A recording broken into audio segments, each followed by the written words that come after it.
গত 9ই অগস্ট আরজি করে নির্যাতিতা খুনের ঘটনাকে কেন্দ্র করে কলকাতা পুলিশ সঞ্জয় রায় বলে একজনকে গ্রেপ্তার করেছিল 24 ঘন্টার মধ্যেই। তারপর যখন সমস্ত মামলাটা সিবিআই এর হাতে চলে গেল, তখন কলকাতা পুলিশ সঞ্জয় রায়কে সিবিআই এর হাতে তুলে দিল। আজকে একটা অদ্ভুত ঘটনা ঘটল।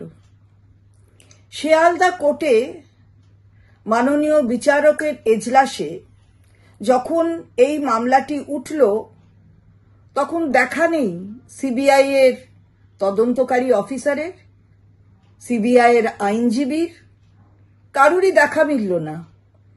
কোর্ট অত্যন্ত অসন্তুষ্ট হলেন, রেগে গেলেন মাননীয় বিচারক, সময় দিলেন 10 মিনিট, তারপরেও কেউ আসলো না।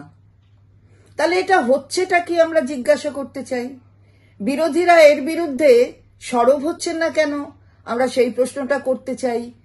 সিবিআই এর হাতে গেছে এই মামলা 24 দিনের বেশি হয়ে গেল, 570 ঘন্টা বেশি অতিক্রম হয়ে গেল। আমরা ফল কি পেলাম? সারা দেশ বিচার চাইছে, সবাই বিচার চাইছে, কিন্তু এই ধরনের ঘটনা প্রমাণ করে দেয় যে সিবিআই কোনো গুরুত্ব দিয়ে এই ধর্ষণের ঘটনাগুলিকে দেখছে না, ধর্ষণ এবং খুনের ঘটনাগুলিকে মর্যাদাই দিচ্ছে না। অর্থাৎ এর যে একটা শাস্তি পাক অপরাধী, সেই দিকে নিয়ে যাওয়ার জন্য কোনো চেষ্টাই আমরা দেখছি না।